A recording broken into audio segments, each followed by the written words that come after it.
Welcome to the Game Changers Podcast, bringing you insights and influencers from the wide world of sports, business, and personal development. Here's your host, former professional athlete, author, speaker, and game changer himself, Rennie Curran. It's time to get your head in the game. What's going on, world? It's your boy, Rennie Curran, coming to you once again with another episode of the Game Changer Podcast. This is episode 18, and for this episode, I wanted to spend some time talking about mental toughness and emotional intelligence, because it's one of the things that I believe can really set you apart as a game changer. You can't really accomplish anything or get to where you want to be in life unless your mind is right. And I want to start out with a quote. This is by Thomas Jefferson, and it says, "Nothing can stop the man with the right mental attitude from achieving his goals. Nothing on earth can help the man with the wrong mental attitude." I'm going to say it one more time. Nothing can stop the man with the right mental attitude from achieving his goals. Nothing on earth can help the man with the wrong mental attitude. I believe that quote is so true, and it rings true in so many people's lives, so many people that I've come across, and I'm sure as you're sitting and listening to this podcast, you can think of those individuals who have all the talent, who have all the ability, who have all the resources, the relationships in the world, but their mind isn't right. They don't have it upstairs. And no more is that true than on the field. I remember my days playing football and just my teammates, the guys I would come across, those who could just do some amazing things on the field.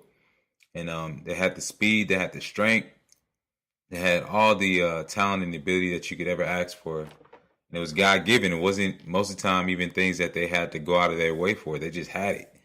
But 9 times out of 10, if those individuals did not have it upstairs, if they did not have the right mindset, if they could not control their emotions, if they would allow like one bad play to affect them, they ultimately became their own worst enemy. And so I wanted to just share just some insights on mental toughness and on emotional intelligence. And for most of y'all who don't know what mental toughness is, the definition I found was that it is a measurement of individual resilience and confidence that may be able to predict success in sport, education, and in the workplace. So it's a measure of individual resilience and confidence that may predict success in sport, education, and in the workplace. And then for emotional intelligence, that is the capacity to be aware of, control, and express one's emotions, and to handle interpersonal relationships judiciously and empathetically. Empathy is such a powerful tool when it comes to just leadership and being a game changer. So I wanted to share that with you all, just as far as the definitions for both of them, because that's one of those terms that you hear all the time. Mental toughness, emotional intelligence, if you're in the corporate world. And it's something that can become really just monotonous and plain if you don't really understand what it is and how it plays a role in just everyday life, and especially when you're trying to achieve success. And just to back that up with some statistics, on the sports side, most elite athletes report that at least 50% of superior athletic performance is a result of mental or psychological factors. And a whopping 83% of coaches rate mental toughness as the most important set of psychological characteristics for determining competitive success. So those of us from the sports world, we understand that it starts in your head. It starts with a mentality. When you hit that field, when you hit the weight room, you know that it makes a difference where your head is. And for most of you all who have been former athletes or who are current athletes, you know when you're going into a game, when you step out on the field with your teammates, you can tell like where everybody's head is and how that day is going to go, how that game is going to go, how that practice is going to go. And then also when it comes to your competitors, you know there's certain teams that you face where you got them by the throat before the game even starts because of your mentality. You know that when you show up in certain games that if that team isn't ready, you can see it. You can see it in their eyes. You can see it in their face and how they warm up and how they prepare.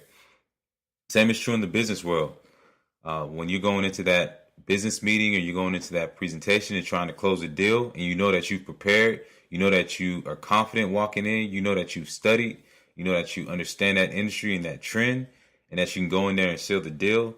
Like there's no better feeling than being in that situation when you know you're about to close it, you know you're about to get that sale, you're about to make that change or provide value to your company, and nobody can really bring you down. You're unstoppable when your mind is right. And then on the other side of that, there's those times where you go into meetings and you're not as confident. You know that people are watching you and you're very self-conscious about it because you may not feel like you belong in that room, or you may not feel like you have all the skills and the knowledge that you need to succeed and to present yourself in a way that allows them to have confidence and have trust in you. So it can work both ways. And so here's some of the benefits that I found just from emotional intelligence. So high emotional intelligence drives collaborative leadership and win-win outcomes. It also is correlated with confidence, resilience, and perseverance. So we talked a little bit about that. Also, testing for emotional intelligence can help with hiring and leadership development. So I truly believe that, no matter what area of life, that these things can help, whether you're in business, whether you're on the field. A lot of times we focus on the physical when it comes to being athletes, and focus on training, and we focus on just making those improvements on things that are tangible, things that we can see. But a lot of the success, as I said before, it comes from the mental, it comes from the mind, it comes from the intangibles, your character, the things that you can't always see. And when I just think about my life, I think about my career. Emotional intelligence and mental toughness was everything for me. Throughout my whole entire career, I was never that guy who was just kind of given the reins to, whether it was play running back or play linebacker on defense. I was never just that guy who walked on the field and the coaches gave me that starting position. I usually started out second string, sometimes as a bench warmer on the scout team, and I had to work my way and scratch and claw and fight until I got an opportunity. And that required so much mental toughness and so much emotional intelligence when it came to continuing to work hard, continuing to believe in my dreams, continue to, go out for practice each and every day and be in that position that I didn't want to be in, and still train and prepare as if I was a starter. I tell people that all the time, like, if you can't get over those humble beginnings, if you can't get over starting small and building up, like, you'll never get to that point of success, and it won't be sustainable. When I got to even University of Georgia, I remember, like, they're looking at me like I might be a great scout team player. I might be a guy who comes in and just maybe his second, maybe his third string because of my size. I had to hear that my whole entire career, that I was undersized, that I was too short, that I didn't fit that physical mold of what an SEC linebacker should be. And so a lot of my success came from just my mentality, and came from the fact that I told myself, man, I don't care how small they think I am. I don't care how people look at me, how they may perceive me. I know what I stand for. I know my inner strength. I know my faith. I know where my head is. And that's what made the difference. It wasn't size. It wasn't how many times I got in a weight room. Yes, training did help. But overall, the biggest thing that helped me was my mentality and my will to not be denied. My ability to have resilience and to get up over and over and over again, even after failures, even after, I might have gotten ran over, even after I may have gotten blown up on plays. Like, during those games, being able to come back to myself, have the self-awareness to say that's just one play, and dust it off and keep moving forward. So just sharing a little bit about that, and, even just to piggyback off of that, football was one thing, but now it's even more so true as an entrepreneur and what I do every day as a businessman, because I have those days where I've made calls, I've had meetings, and it seems as though the effort that I put forth has resulted in nothing. And I have to catch myself at times, because I'm like, man, I start getting down. I start thinking, like, why didn't this work out? Or why hasn't this person hit me back? Or why am I hearing no all the time? Why isn't my business flourishing the way that I think it should? And at the same time, that's where I have to have that mental toughness. That's where I have to have that emotional intelligence when it comes to controlling my emotion, maintaining focus, and not allowing myself to push that panic button, which is so easy to do as an entrepreneur. And I guarantee you that's one of the main reasons why entrepreneurs fail, is because of that conversation that they have in their head. Is because of those times where it's down, where the business isn't moving like they want to, where they have disagreements with people, where they have a meeting or two that don't go well, or they have an event that they had a certain expectation that they were expecting that does not go their way. That's one of the toughest things. And if you can learn to overcome those situations, if you can learn to turn those moments into fuel that allow you to continue to push forward, and to stay focused on your vision, and stay focused on your mission and your values and the things you want to accomplish, I'm telling you, ultimately, you will be successful. And if you listen to stories from, people who we look up to, the Oprah Winfrey's, the Steve Jobs, the Tony Robbins, Eric Thomas's, any of them, they'll tell you the exact same thing, that it was about persistence, that it was about years and years and years of dedication and years and years and years of overcoming those moments where they thought that everything was just going to crap, where they thought everything was going to hell, and they kept pushing forward. So with that being said, I'm going to get off my soapbox and give you 3 tips for improving mental toughness. The first tip that I have is something I believe is so true, and something I believe that not only applies to mental toughness, but just everyday life, every phase of your life, your relationships, your business, and school, whatever it is, man. First tip I have, stop worrying about things that you can't control. Stop worrying about things that you can't control. I can't tell you how many people that I come across who are so focused on a person, on their job, or, like I said, a meeting that doesn't go right, somebody who doesn't call them back, somebody who doesn't, do what they say they're going to do, or somebody who doesn't keep their word. They're focused and they're spending so much time, so much energy on these things that they can control, to the point where when it actually comes to things that they can control, things that they can put efforts towards, they don't even have any energy. They don't even have the right focus. They've been so they're so off their game by those things that don't even matter, that they can't even put attention and time and energy towards the things that do matter. So as an entrepreneur, as an athlete, as, just a human being, man, just focus on what you can control and don't worry about what people's response is. If you're trying to build something, if you're trying to write that first book, get into speaking, if you're trying to open that business, like, don't worry about people's response or how many likes you're getting on social media, or all those menial things that are fleeting.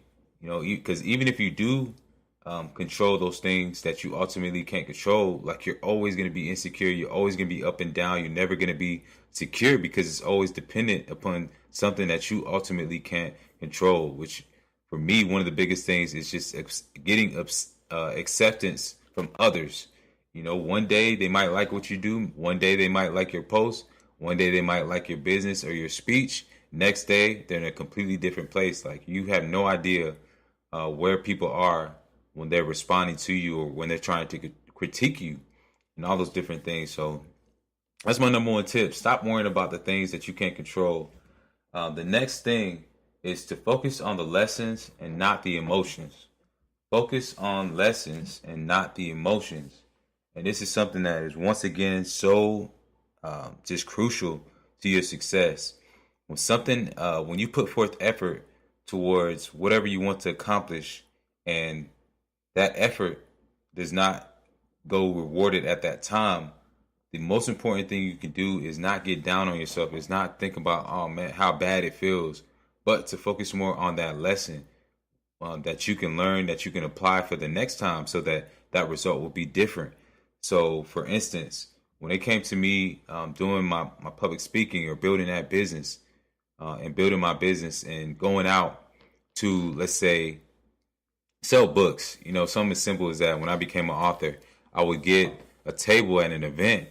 And so I would go to these events, and I would set up, and I would have my books on the table, and I'd be all excited. And sometimes I would have great response. People would buy 20, 30 books, and I would have a great day. Other times, I would be reaching out to people. I would be pulling out all the stops. I would be smiling as hard as I could. I'll have all the candy on the table, like anything, and I would get no response. There would be people who would straight up ignore me, straight up walk away, and I could easily in those moments get pissed off and get down on myself and be like, man, why am I wasting my time? But I always made sure to use those moments for self-evaluation. I always use those moments to look at my business model, to look at what I was doing, the actions that I was taking, and learn the lessons from it, because I knew it wasn't my product. I knew it wasn't my approach. I knew there was just something, it could be just one small adjustment or one small piece that I needed to change in order to change just the response I was getting, and to change the impact that I was making. So focus on the lesson and not the emotion. Next and last tip is that perspective equals power. Perspective equals power. So the ability to view things with the right perspective can take you from victim to victor, from poor to wealthy, from mediocre to genius, from down to up in a heartbeat. Your ability to see situations through the eyes of gratitude, being able to find the positives in every situation, your ability to minimize circumstances by viewing them through the lens of the grand scheme of your entire life is going to bring you so much peace. It's going to bring you so much power. It's going to bring you so much empowerment if you can just start to change the way that you see things. One of the ways, like I mentioned before, being able to minimize circumstances by viewing them through the lens of the grand scheme of your life is so powerful. So many of us get so fired up about things that happen to us, whether it's in life and business. In that moment, we're so fired up, we're so angry, we're so down, or we're so depressed. Instead of thinking to ourselves, man, how big is this moment going to be 5 years from now, 10 years from now? Is this really going to matter? Is this person really going to matter? Is this incident really going to be that big of a deal when I look at it from the lens of the grand scheme of my life? And once you can have little things like that change your perspective, that gets you to look at the bigger picture, man, it's going to change your life, and you won't waste so much time getting so fired up over things that ultimately don't even matter, or only just matter for a short span of time. So just to go over my 3 tips. Number 1, stop worrying about the things that you can't control. Number 2, focus on the lesson and not the emotion. Number 3, perspective equals power. So now that we've gone over the 3 tips, and I've just shared a little bit with you about how mental toughness and emotional intelligence have played a role in my life, I now want you to tune in for this awesome interview by my good friend, and I'm going to introduce him. So I hope this interview helps you, empowers you, and inspires you. I want to welcome a very special game changer onto the show. He's the CEO and founder of Boost Mental Toughness and Leadership. He's a former athlete who received his bachelor's degree in health and physical education from the Indiana State University. He also has his master's degree from the University of Tennessee, majoring in sports studies with a focus in sports psychology. And last but not least, he attained his doctorates in educational leadership from Virginia Commonwealth University. And most of all, this game changer is a veteran of both the U.S. Navy and the U.S. Air Force, where he proudly served for 8 years. So thank you for your service. I want to take the opportunity to welcome onto the Game Changer podcast the man, the myth, the legend, Dr. Seth Hickerson. Doc, how you doing? I'm good. I need to have you just introduce me everywhere I go, man. I got to do it right, man. Roll out the red card. Yeah, the game changer. I like it. Yeah, yes, no, thanks for having me, Rennie, and my pleasure for serving, and looking forward to chatting here. So thanks again, and thanks for having me on. Oh, yeah, no problem, man. I love just having a different perspective from different people who can bring a lot of value to our listeners and everything. So I really appreciate you just being on the show. And I'd love to start off by just hearing your journey, man. I always love hearing people's stories and how they got to where they are today. Yeah, I hear you. So I just, a little bit about me, kind of where it all began and got me to where I'm at today. So I grew up, I'm from Southern Indiana, a small town called Bedford, any of my good Midwestern people out there, shout out. But Bedford, Indiana, small town, kind of normal small town guy, athlete, sports was always my thing from the time I was 3, until still this day. I participate and play a lot of sports. But I was a football, basketball, baseball kid growing up. That's what I did year round. And I tell everybody I was really a really good athlete, but a not so good kid. Yeah. I was kind of just cocky, arrogant. I was just, because my identity, because as I look back, and I'll just kind of fast forward through some stuff, but yeah, what was going on from the time I was really about 10 to 18, my whole plan in life was to go play baseball. Was my best sport. I played football, basketball, and baseball, and I was a really good athlete in all three sports. And baseball was my best one. And my whole plan was go play college. If I didn't get drafted out of high school, I was going to go play college baseball and then on into the pros. And that was it. That was my plan. And I had the stats and the fanfare and stuff like that led me to believe that it could happen, And so nothing else mattered. All I cared about was chasing girls, drinking beer, partying, right, having fun, living the life, school. I was like, what do I need to be eligible? 2.0, cool. I'll get you your 2.1. And, which they say it's harder to maintain a 2.0 than a 4.0. And so somehow I managed to do that. But I did keep the 2.1 and, got into my senior year. And in my mind, I should go play some SEC school or Big Ten school. And, I think some of those schools maybe took a little look at me, but, if they talked to my coach or really anybody, they'd just say, you don't want him. He's going to come up, party himself out. He's not going to make it, a semester. And he was right, So those schools didn't want anything to do with me. And then the smaller schools that were interested in me, I didn't want anything to do with. I wasn't going to go play JUCO ball or D3 ball because I'm such a big deal, Right. So, I gave, all that passed me by. I graduated high school with a 2.1 GPA, a drinking problem, and no more sports, so, and no plan B, Wow. So it's like, all right, world, what do you do now, and, Right. And that happens to a lot of people, Oh, yeah. and I was at that crossroad, like, what do I do, and so I did what people that don't have this skill set that we're trying to help people on, I felt sorry for myself and played a victim and fell into kind of like a depression and the pity party. Oh, everybody screwed up. They missed out, just drinking and partying. Woe is me. And, Right. I did that for about a year. And then looking back on kind of my journey and just being more in tune with my faith now and how God works in your life and how you get where you're at. And after about a year of that, I kind of was at that point where either I go left or I go right, and left is that's, kind of just jail, drugs, whatever. That's where I saw people going, Yeah. or there was right was where you need to do something different. College wasn't really an option at that time. And so I joined the military, joined the Navy. Was in the Navy for 5 years, served with the Special Ops Support Unit in Tokyo, Japan, and just, started to grow up a little bit. Yeah. We had it was a schoolhouse system type thing over in Atsugi, Japan, and just served with a bunch of great people from all different branches that would come in and out of there. And with the CBs for 2.5 years, a combat construction battalion. So got to see a lot of the world and really got to grow up. And in the military is where they teach you self-awareness and situational awareness training. They teach you how to understand fear, anxiety, and ego and what it is, how to manage your emotions, how to calm down during stressful situations, and they train you in it daily. You just do it. And so anyway, got out of the military, always wanted to teach and coach, and went to Indiana State University, used my GI Bill. I was, my plan now is I'm going to go teach health and PE and coach a sport.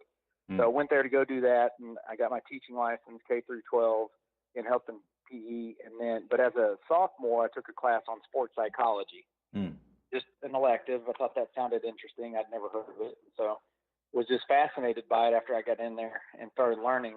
Dr. Ginter, who works with me now with Boost and is still my mentor to this day, really turned me on to that. I was sitting there going, as I was taking this and learning stuff about having, being able to utilize your mind as a competitive edge, Right. in sport.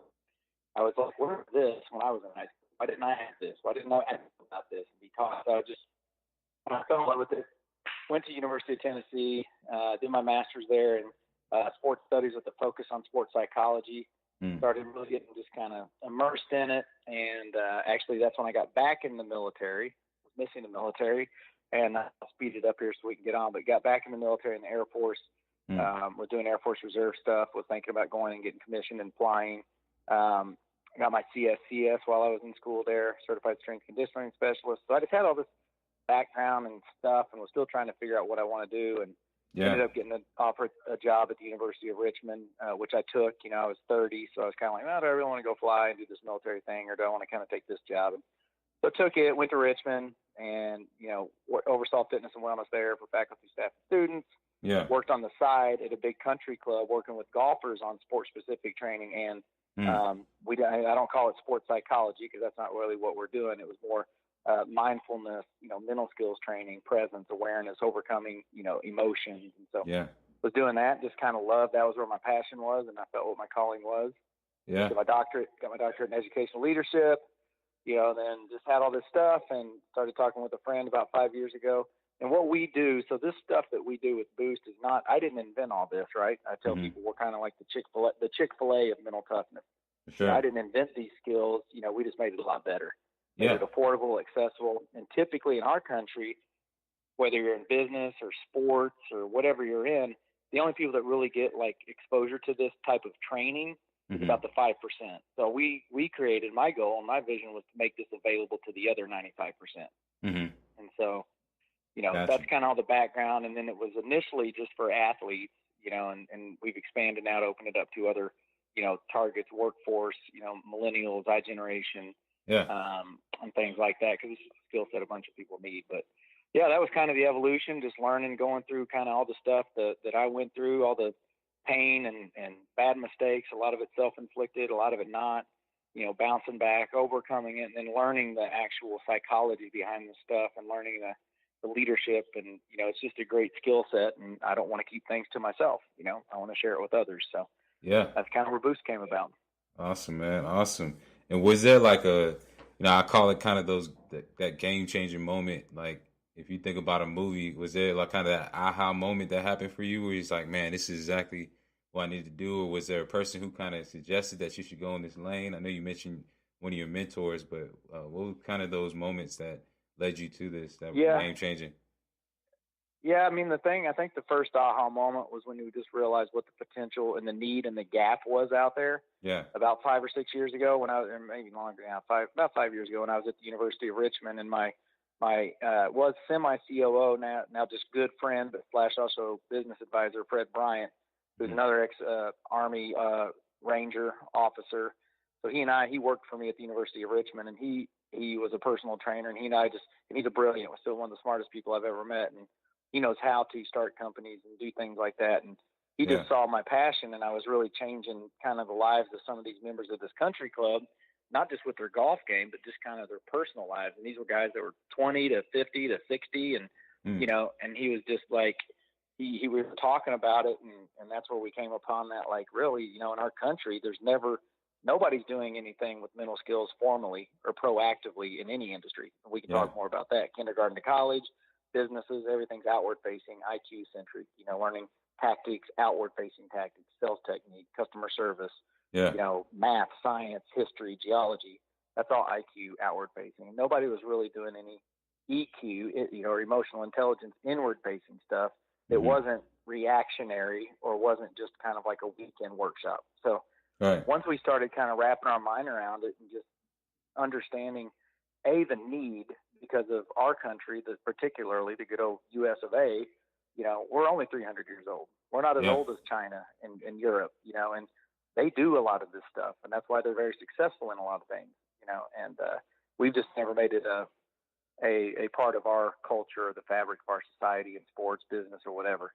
But the people that do, like we said, that eventually kind of find something in it are the ones that have, a lot of resources, a lot of people, or they're, in sports particularly, they've got legitimate D1 pro or Olympic potential, and somebody finds them.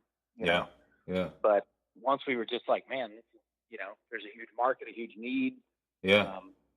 And we started, and then he mapped it out and started putting together what the business and the company would look like. It just came to life, and then we started moving. So awesome, man.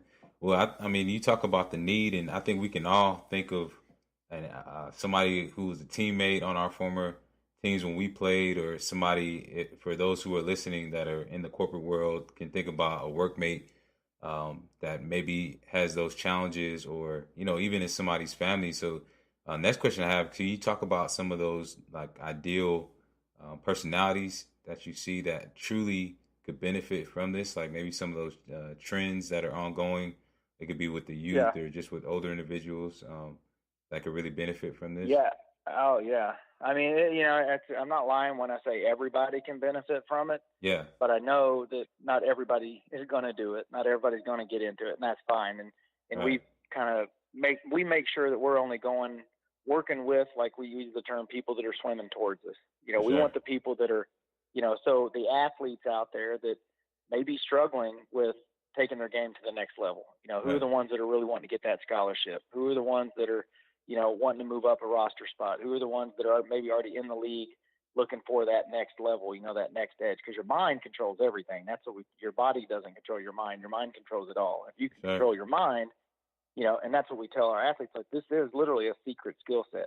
People are doing it. You just don't know they're doing it. They're not going to come out on Sports Center and tell you they're doing it. They're not going to write a book about what their techniques and habits. Everybody's big, fast, and strong. Yeah. But we say all the time, a million push-ups doesn't protect a fragile mind. Mm-hmm. And so with athletes, we're looking. The younger athletes, a lot of them are the ones that kind of have, they choke a lot. They collapse under pressure. They don't know how to overcome a setback, even a simple setback. Yeah. And as you move up in age, it's the ones that, like I said, are really, trying to get that scholarship, trying to separate themselves, trying to make it in the league, trying to, that you have to have the skill set if you're going to, like we say, to obtain optimum performance, and then more importantly, sustain optimum performance. You have the skill set. Definitely. And then, the workforce. Again, it's anybody out there that's, if your culture and your business is lacking, if you guys aren't producing results that you want, if you're having difficulty closing sales, all that stuff is tied to inability to manage emotions up and down the chain. Definitely. So Merriweather right now, like we said, we're building out a track for the iGen and millennials that really, it's a self-esteem thing. It's a lack of confidence. It's a identity, a purpose thing that they're looking for. And then the youth and family, the 6 to 12-year-old track is, really just getting it in there before these kids start getting inundated with the problems and the noise that our society creates. And And that's kind of the ideal clients. Ones that are wanting help, that want it. You know what I mean? That's what we want. Definitely. And you hit on something that was crucial, just with the next generation. We both have kids. I mean, they need this more than anything. I think about my daughter, when I think about just the mental toughness that she's going to need to overcome just the distractions alone from social media. I mean, these kids are growing up with phones in their hands, and, I can't shoot. I know you already know about this. I'm preaching about to the choir, but just the importance of mental toughness as it comes to, them handling or maintaining focus. Mm-hmm. That, I mean, they live, your daughter, and I've got 3 young boys, they're coming up in a world that is designed to totally destroy their self-esteem, their concentration, their confidence, because of this hyper-connected everything now, everybody's a winner. Our society's created a perfect storm to create, to develop the negative stuff that's going on. I mean, it's depression rates, it's suicide rates, it's all that stuff, because, they don't know, like your daughter, she's never lived in another world. So this is just her world. So as far as she knows, what she sees on the news, what she on social media, studies are showing that they literally think that is the world, and that's the world that's going on right outside her front door. Yeah. And, then on social media, everything she sees on there and all the advertisements, it's stuff that scares you, it's stuff that makes you feel less than. And one of the things we help people understand is, the power of your thoughts. Everything, your thoughts dictate everything you do, how you move. Everything is dictated by your thoughts. Right. And on average, and this stuff's all backed up in research and data. I'm not, like I said, I didn't invent this stuff. It's out there. Mm-hmm. It's just a fairly new thing. Emotional intelligence really was coined only about 40 years ago. So it's a new thing. But the alarm bells are going off because of the lack of it. But you have about the average person, I'll ask you, I may have told you this, but how many thoughts do you think the average person has a day? Yeah, no idea. Thousands, got to be thousands, hundreds of thousands. Thousands. Yeah, so not 100, but it's 50 to 70,000 is kind of the range on average. So that just means a normal person on average, you have about 50 to 70,000 thoughts. Mm-hmm. That's a lot of thoughts. And then what they also know, based on our environment and the conditioned mindset people have, due to this world we live in, about 70% of those 70,000 are usually negative, self-defeating, or critical. Or they're not good thoughts. And so if you don't understand that you have thoughts, and our brains were built to think, but our brains were built to think creatively, opportunistically, but this world we live in with all the stimulus and noise and, expectations, this, that, I got to be this, I got to look like that, I got to do this, 70%, so about 50,000 of your thoughts have some kind of negative layer to them. And if you don't know how to let them go, excuse me, if you don't know that that's just a thought, which most people don't, you start trying to grab these and you to them. And this is where, and then you start catastrophizing these thoughts with worst case scenarios. This is where anxiety comes from and depression comes from. And kids aren't taught proactively healthy ways to manage their emotions in those thoughts. So you're at the mercy of all those thoughts. Yeah. And that's what we're trying to help people understand. Not just that that's what's going on, but what do you do? How do you train yourself to, Mm-hmm. have a defense against that? What are your inward facing learning and tactics? Because thoughts, Yeah. you're not going to turn people's brain. We don't turn people's brains off. We don't have the Men in Black mind eraser thing. Right. Emotions are a good thing. We're blessed. We're created to be able to think and feel and have happiness and sadness and fear. But we've kind of tried to beat it out of everybody, particularly men. Yeah. That you don't have these. You can't have them. You can't show them, and that makes you weak. Yep. Up and down the board. So. Yeah.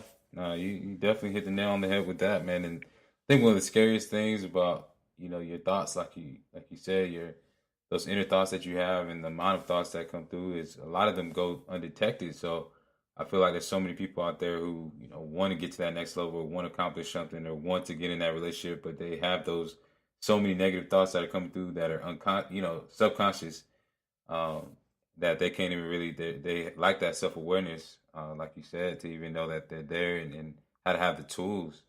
So that kind of brings me to my next question: is how does the Boost program kind of help with that, or how does if I'm somebody who's interested in coming on and working with Boost, how does that kind of work, and what are some of the breakthroughs that you've seen? The first thing is, and the most important thing, is the awareness. First having that self-awareness. This is normal, right? And so, we have, if you're, one of the things, and anybody can go do this, go to the website, take the free assessment. Right now, we've got one on there for athletes and one for businesses or workforce. Yeah. And so you take that assessment, and then what that does is, everybody knows the term mental toughness. Like, it's thrown around in every industry. Everybody, mental toughness. We want our employers, we want our soldiers, we want our football players, But ask most people what mental toughness is. Just say define mental toughness. And everybody's going to have a definition, but they're going to vary drastically as to what those definitions are. But most people's definition is going to tell you that mental toughness, what it is, it's resilience, it's grit, it's being able to overcome and not give up, and which it is. That's kind of a part of it. And then you ask, okay, good, you got a definition. Now, how do you train it? How do you train mental toughness? And inevitably, especially in the sporting arena, people say you have to overcome some physical challenge or obstacle or difficult. Which again, that builds a little bit of resilience, a little bit of grit. That's what's going to make you great in sport or life or anything. What you're trying to help people develop is their emotional intelligence. So that's understanding things like your confidence or your concentration, your leadership, your positive mental attitude, anxiety, self-control, goal setting, leadership. That's what you're trying to help people understand. So our assessment uses real data. It's developed statisticians, PhD, it brings it to life with quantitative and qualitative data. So you have a score for where you are in each of those areas. The way our program works, the first piece is awareness, and the name emotional intelligence. You're trying to make people become more intelligent about their emotions. And then we teach the learning. You've gone through the certification. You know how this stuff works. Yep. We use learning activities, so it's tasks. It's like we have a Boost activity guide that helps develop that emotional intelligence, inward facing, about themselves, not other people, about you. And then how you start to train it, that's just the awareness. Like we tell people, knowledge is not power. Knowledge with action is power. So now we need to teach them. So awareness is first and foremost it. And just having that awareness when people can get these things out and they get an assessment and they see where they stand, right? It's like there's a lot of power in that. That's like going to the doctor and getting your blood work. And if you see something on there that says, hey, your cholesterol's high, you feel it. You're like, okay, I need to do something about that. You may have known or thought that it might be high, but when you see it on a report and it's out of that range, right, it brings it to life. So that's what we do, is bring it to life. You know where you're at. And then we teach it using cognitive fitness techniques. So that's how what you're doing is training your brain, cognitive fitness, training your brain to work more effective, to develop new neural pathways, to become more efficient, to block out the noise, to get rid of the clutter. And you can't do that stuff just reading a book or or listening to a coach give you a motivational speech or YouTube. You have to sit there and do some of the techniques we teach. And then the mental toughness piece is, can you do it daily? Can you develop a habit with this stuff? Can you incorporate it, into your daily routine? Are you tough enough to make this part, just like lifting weights? And getting your body in shape. You don't just do it for 3 days and now you're fit for life. That's the mental toughness. So there's the emotional intelligence, the cognitive fitness, then the mental toughness. Mm. And that's how you develop it and teach and train it. Awesome, man. And what have been like, I'm very curious to know what have been some of the breakthroughs that you've seen, just with in terms of achievement, it could be athletes, it could be workplace performance. What are some of those breakthroughs that you've seen and feedback that you've gotten? Yeah. I mean, it's been amazing. And just, the first year, the things we've seen with people that do this program, and from an individual perspective to a team perspective, we've had individuals in sports, go from a B player on a team to an A player on a team. We've had individuals win golf tournaments, high-level college golf tournaments. You know how difficult those are to win. We've had people win, and we've had teams, win conference championships that had never won. This is, high school and college conference championships, regional championships, district championships. We had one high school here in Oklahoma City we worked with, 8 of their teams through the fall and spring, and 6 of them won district championships, and 2 of them won regional championships, and 1 of them's going to state. So just, that's what I tell people. This isn't something I'm guessing if it works. Yeah. It's been around for 3,000 years. It works. Oh, yeah. You have to do it, but it works, And then in business, we work with Fortune 500 company, and they're just seeing, all kinds of benefits, particularly among their full-time staff with, communication and morale. And then we've got a CEO for a high-end fitness company out in Las Vegas. And after a month of working on it, with putting him through the training and understanding what some of his things were that he could use to trickle down to his employees, they increased their membership conversion by 39% after 1 month. Wow.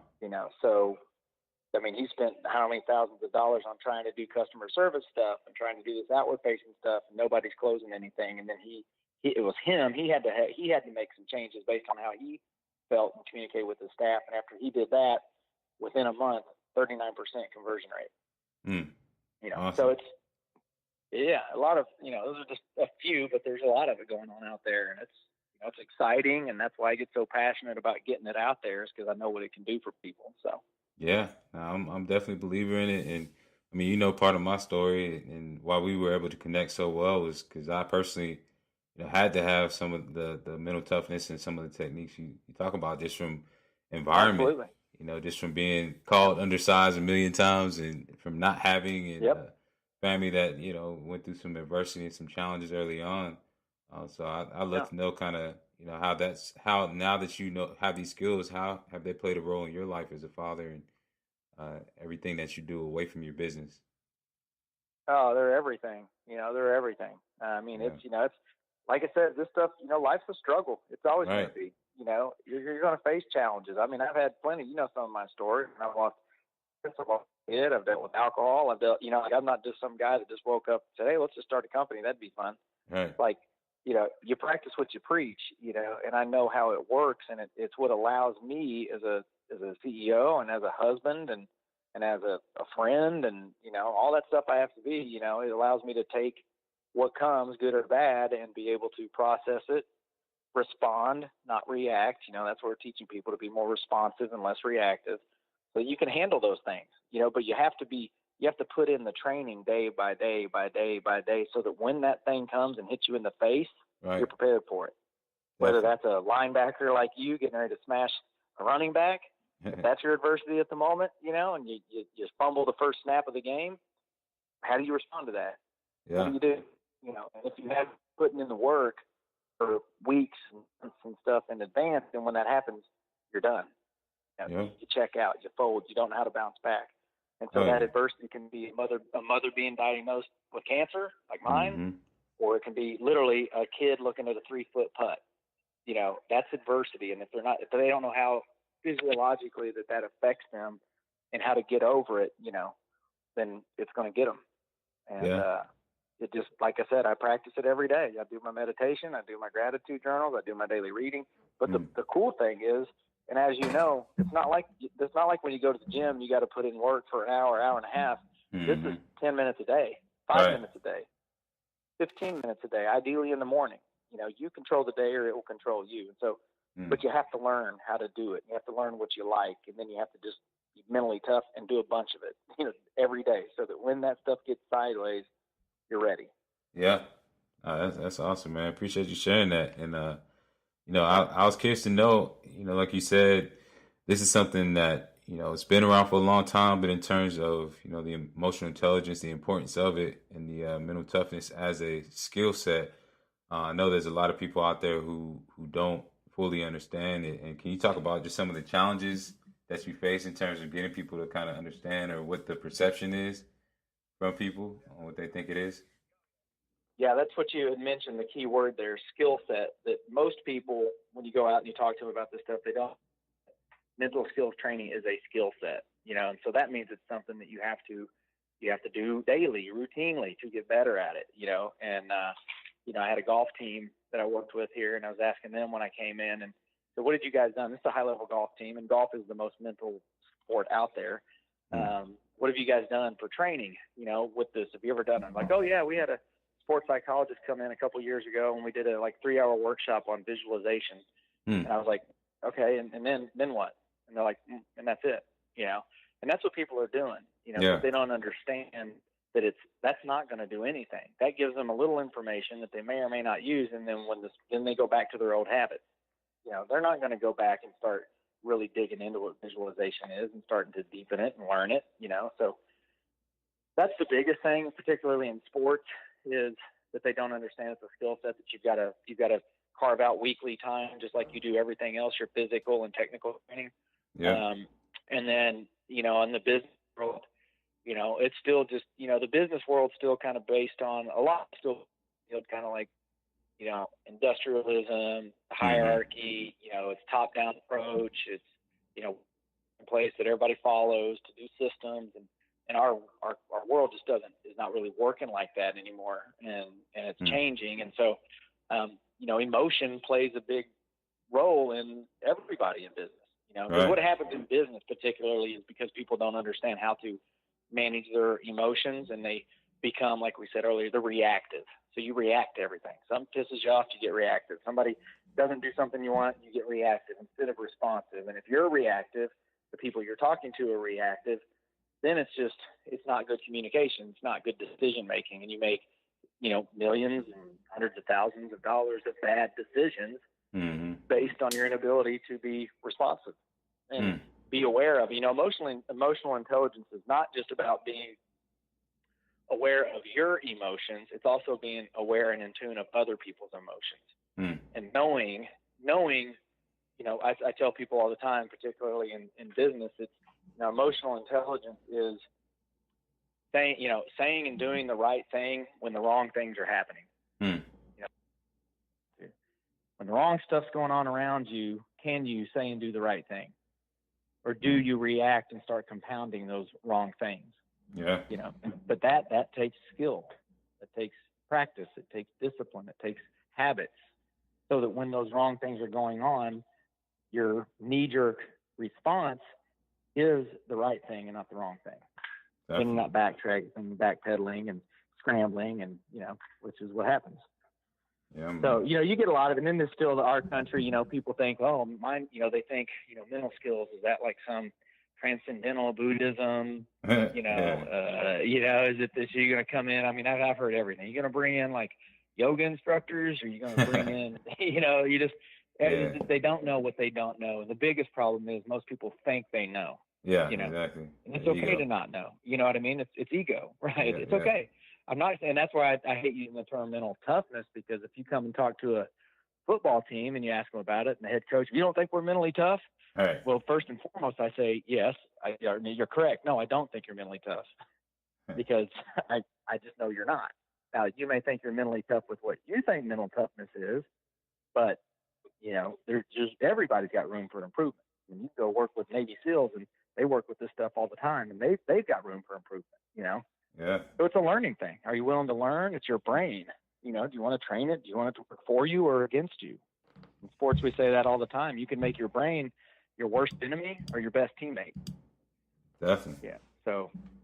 Definitely. But yeah, you'll get. I mean, it's just so new here, and so that's one of the biggest challenges is educating people and making them aware as to what it is and how it works, and more importantly, what it isn't. This isn't a psychological intervention program. We're not therapists, you know. Right. I mean, the program's created by clinical counseling psychologists, sports psychologists, but, you know, coaches don't have to be because they learn the program, and our assessment is a diagnostic. You know, we don't have couches at Boost. Yeah. We tell people that all the time. There's no couches. You're not going to be sitting on a couch. You know, we're about optimum performance, kicking butt when you should and kicking butt when you shouldn't. Definitely, man. So for those who are maybe going through challenges right now, they may be an athlete who's second string or trying to, you know, who maybe just got to high school, isn't sure about their abilities, or they're that individual who's a student who just graduated is getting into the real world, or maybe they're in the workforce and they're a leader and doesn't know, you know, squat about leadership and trying to manage their teams. What are some maybe one or two tips that you can leave with them, just about developing that mental toughness and believing in themselves, and, you know, starting to build that self-confidence? Yeah, first thing I tell everybody is you're normal. You know what I mean? You're normal. You don't have bad brains. You didn't get the bad draw on the life lottery. You know, everybody has stuff. Everybody's got fear. Everybody has struggles. Everybody has challenges. You know, and so when you're feeling, you know, the problem is, like, when it happens, or in that spot where things are tough, or you're depressed or sad, or, you know, your team's struggling or you're struggling or whatever, first and foremost, just know that you're normal, and that's okay. Mm-hmm. You know, and then, you know, so that's the first thing. And you just have to kind of understand the arousal and what's going on and what's causing it, you know, because when most people only know how they feel. They can't wrap their mind around thinking how Rennie feels, like, inside. And as far as they know, everybody else around them feels great, feels perfect. You know, there's no discomfort. They're not in any pain, unless somebody's laying there with, like, a broken leg, right? Mm-hmm. So, but when they feel the discomfort, you know, the tight chest, the heart rate, the sweating, the scattered thought, you know, all the stuff that goes on with, you know, you being aroused, your sympathetic nervous system is engaged because you've identified something as a threat, you know, and that threat, the way your brain and your body is, if that threat is, oh my gosh, I just fumbled the football, your brain doesn't know if you fumbled a football or if a lion's about to jump on your face. Yeah. You know, all it knows is you're threatened. So I gotta prepare this person to behave threatened. You know, that's all. It doesn't know that, oh, he just got a bad grade on a test. Yeah. Or there's a snake in his lap. And so it's going to make you respond that way. And so that's the thing I share with people. If there's anything else, just know that you're normal, know that it's okay. We all struggle with it, you know, and then know that there's a way to improve it. You know, there's a solution. Definitely. You know what I mean? And it's a real world solution that we try, you know, our goal as a company is making this, you know, hip and fun and cool and getting out there and doing it, you know, and, yeah, man. So that's probably some of the main things we try to help people understand first and foremost. And take the assessment, you know, it's free. Yeah. You'll get your first level of awareness, you know, that's how you'll know, you know, like that doctor's report, where am I? What are my strengths and weaknesses? And don't worry about everybody's got them, you know. Yeah. I mean, if I have somebody come through and they've got a perfect assessment and they just look like they're the emotional master, then we know what their problem is. They're a liar. Yeah. Yeah. You know, right, man. But, yeah, it's okay, man. It's emotions. We're blessed to have them. Don't hide from them. Understand what they are, and then understand that you can manage them instead of suppressing them. That's crucial. I got to ask you this question just to follow up, and this as we end. What does being a game changer mean to you? I mean, it means being somebody that's doing something others aren't. You know what I mean? That's doing something to literally move the needle and move it forward. Yeah. You know, whatever the game is, sport, life, business, like, you know, what are you doing that your competition's not? Right. What are you doing that the others aren't?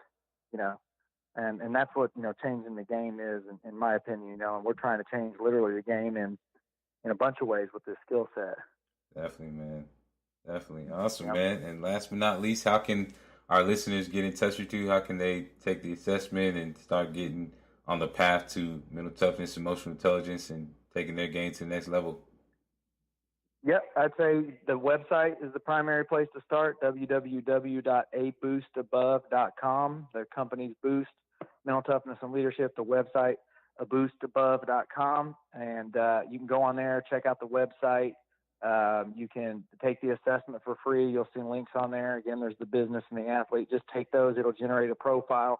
it'll send it right back to you. On there, put what do you want to put? Game Changer or Rennie Curran or something on there that we know it's coming from your audience. Sure. And maybe we can work out some kind of discount or coupon code for anybody that listens to it that wants to do it as a result of this. All right. Nothing wrong with do that. Yeah. No, man. I take care of you, man. You got a good group of people out there. So if we can help them get started on this, that's my goal. Yes, sir. So all the social media sites, it's a Boost Above on everything, at a Boost Above, Facebook, Twitter, LinkedIn, I think is mostly just under me, Seth Hickerson. But you can check that out. But yeah, that's where it's at. You can email me, that's the website. Email me, Seth at aboostabove.com, and be glad to talk with you and get you set up. Awesome. So website, man. email, assessment, social media, usual stuff. Awesome. Well, man, thank you so much for being on the show. I wish you all the best as you continue to build the business, and as we continue to work together, man. I'm excited about just the things that we'll be able to do for athletes, business professionals, high achievers, and just seeing what's going to happen, man. It's an exciting time. I agree. That's what we're looking for. Who out there wants it? We know everybody needs it, but who wants it? Who's going to come get it? And I appreciate you having me on, and looking forward to continuing to work with you and do our thing. And again, just appreciate you having me. And there it is. That was Dr. Seth Hickerson with Boost Mental Toughness and Leadership. Hope you really enjoyed the interview. I've been working with Dr. Seth Hickerson now for about a year and have grown so much just from learning the actual techniques of mental toughness, emotional intelligence, and building just cognitive skills. These are things that I wish I would have done while I was playing football. I really think with as good as a career that I had, that it would have been even more powerful if I had those tools and just really had a method and an actual process to actually train my mind to be able to handle those tough situations and those high pressure moments that came both on the field and in the off the field in the classroom when I was getting ready to take a test and I was panicking. If I had some of the techniques that I have now learned through that program, I would have been unstoppable even more than I was. I would have probably, instead of being an average student, a BC student, I probably would have been an A student. Who knows? So I really, really hope you enjoyed it. And I hope it continues to help you wherever you are in life. If you're in the business world, if you're an athlete who's striving to get to that next level, if you're a salesperson who's trying to overcome those challenges of hearing the no's, if you're a parent trying to raise your children, I know for a fact that this program can help. And I'm actually a master trainer with them. So if I can ever help you, make sure that you go on the website of boostabove.com and fill out just the assessment so we can reach out to you and we can see how we can help you take your game to the next level. So with that being said, thank you so much for listening to the Game Changer Podcast. Continue to strive, continue to build, continue to just do whatever you can to take your game to the next level and to elevate and to build others. So with that being said, I'll leave you with this challenge to be a game changer.